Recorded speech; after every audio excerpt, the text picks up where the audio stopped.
Magandang araw mga kaibigan. Bigyan natin ng reaksyon ngayon yung pahayag o reaksyon ni Ted Filon doon sa kunwari mabuting motibo ng presidente na pinapa-stop ang impeachment ni VP Sara. So, marami ang hindi naniniwala.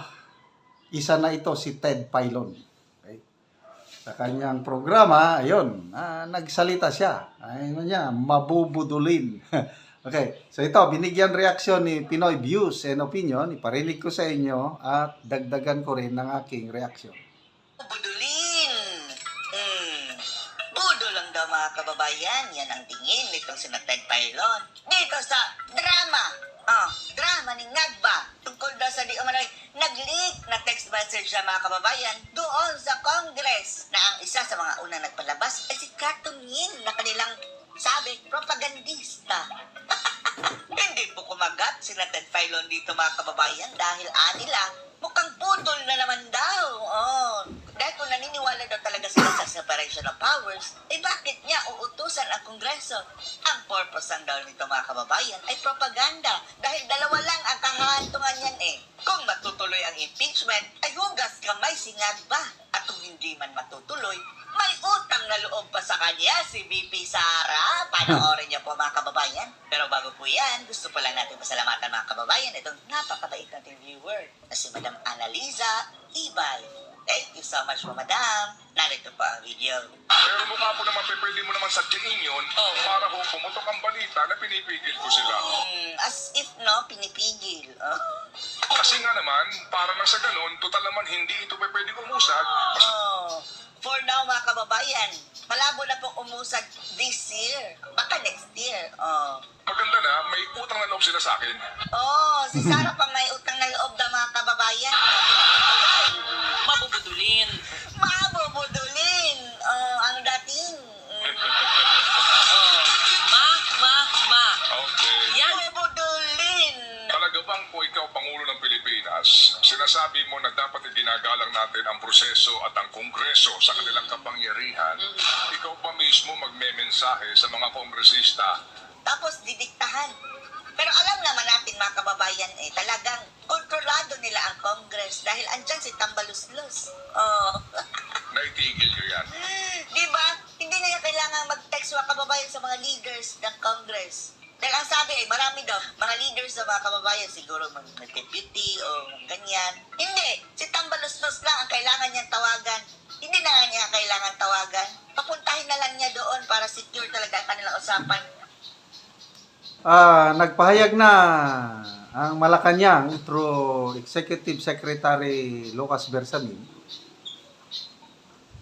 Sabi ni Bersamin, the President's message is unambiguous or very clear na ayaw niya ng impeachment, it's a waste of time. Yan daw talaga ang posisyon o opinion ng Presidente. But, wala daw silang magagawa. Kasi yung nag-file ng complaint are individuals or civil society groups, hindi nila pwedeng pigilan. Tapos yung kongresista na nag-endorse, hindi daw nila pwedeng pigilan. Yun po. So, nung una, naniwala ako. Natuwa ako dahil at least nagsalita ng Pangulo. Akala ko susundin ng mga kongresista. Yung pala, wala rin. Lalong naapura ang pag-file ng impeachment dahil sa pakikialam ng Pangulo. Ikaw, tenga, taba, marika. Come here. Gingilan mo na yung impeachment kay Sara. Ganyan lang mga kababayan. Pwede na hindi niya i-text. Pero, ang cheesy masyado mga kababayan. Pinalik pa talaga yung mensahe para mabalita sa media at ang isa sa mga unang propaganda talaga? Pa. Yung binabalak yung impeachment na yan. Imagine, impeaching the Vice President. Talaga bang yun o Nahalal lang kay 2 million Filipinos, no? Tapos ang balak ipalit mga kababayan si Tambaluslos na ang nakuhang boto mga kababayan around 100,000 lang. More or less, ipapatanggal ang binoto ng 32 million Filipinos? napagtanto nila sa Senado. Ano po, na magtatagumpay ang impeachment Siguro magkukontinue yung impeachment, mga kababayan, after na ng election. Dahil busy ang mga buhayan yan mga panya. Kaya siguraduhin nyo, mga kababayan, na yung bagoong Pilipinas, wag nyo yang iboto lahat ng mga kandidato ng bagoong Pilipinas dahil ang lahat ng iyon ay papabor sa impeachment laban kay BP Sara Duterte. At unang step lang yan, mga kababayan, sa pagpapunta sa charter change dito sa mga bangag na government. Tandaan nyo, kahit may gusto pa kayo dyan sa bagoong Pilipinas, for the sake of our country, huwag nyong iboto ang mga buang na yan. pag mayroong suporta ang presidente. Kung pag-uusapan po natin ay Kamara de Representante, ang kailangan lang naman po sa Kamara ay 1/3 ng boto. Pero pwede nga silang dumiretso Hindi na ho idaan sa hearing by mere resolution. Opo, maaari na ho itong pagpirmahan na lamang ng mga miyembro na 105 lamang ang bilang. Yeah, 105. Madali nilang makuha. Madali, yung mga madali. kababayan, 105 lang.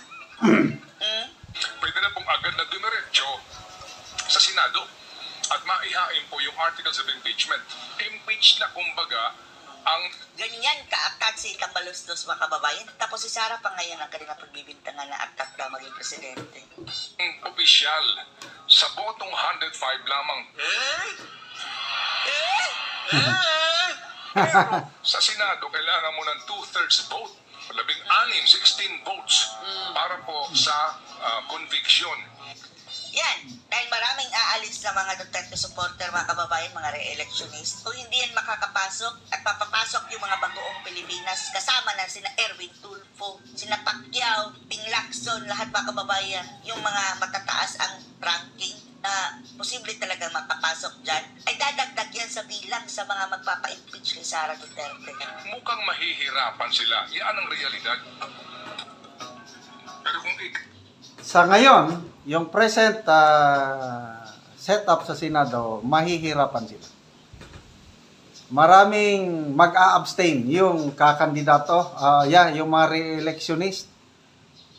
Takot yan sa restback ng mga DDS. So, malabo. Huwag kayong mag-alala kasi sa Kongreso, madali yan. Baka by the end, baka before December 20, yung pag-break ng Congress, mai-endorse na nilang impeachment complaint. Tatanggapin na ng Senado. Kailang ang labanan sa Senado, hirap na hirap sila. I agree with Ted Filon. yung presidente o ikaw mismo yung leadership sa Kamara de Representante, mag-iisip ka, tutuloy ba natin to? Natural, itutuloy nila. Ang laki na na-invest nila niyan, mga kababayan. Ika nga ni Bibi Sara, yung impeachment ang tunay na pagwawaldas sa pera ng bayan dahil aside sa nag-aaksaya tayo ng pera, ewan lang natin na kung magkano ang lagayan para lang pa-impeach si Bibi Inday. Kung wala naman tayo boto sa House, at higit sa lahat po, yung panahon na binabanggit ni Congressman Joel Chua, bakit ika ninyo? Kasi nga po, ngayon po, magbe-break sila sa December 18. Magbabalik po sila, mga kapatid. Ang sarap ng buhay. Maraming bakasyon yung mga buhaya, mga kababayan. Daig pa yung mga estudyante. Enero at 13. Hanggang Pebrero at 7 na lang. At aside pa niyan, ang kanilang working days, mga kababayan, 4 lang. Monday to Thursday. 3 days off ang mga buhaya. Pagkatapos niyan, kampanya na. Ang balik nila, mga kapatid, June 2 na. Na. Ang halalan. Oo. Okay, ang bilas, ang sinasabi po June 2, ang sarap ng dito, buhay. wala na pong oras para po sa usapin na ito dahil ang lahat ay magiging abala na sa halalan. Umaasa sila, mga kababayan, na mapapasok yung kanilang mga bagoong Pilipinas display para sigurado na kung Okay, so kahit gahol sa panahon, hindi na nila idadaan sa normal na proseso. Ang tingin ko dyan is, meron ng resolusyon na nagawa, pirma na lang yung 105 congressmen pinakamababa, i-endorse na ang impeachment complaint. So, ibig sabihin, impeach na si BP Sara before December 20. So, ang Senado, yan, uupo na sila as senator judges. So, yan na ang tunay na labanan. Salamat, Mr. Ted Filon. Ma'am Bubudulin. So, ano ba talaga ang ating presidente? May asim pa ba? Tunay ba yung kanyang motibo o propaganda lang? Kayo na po ang humusga.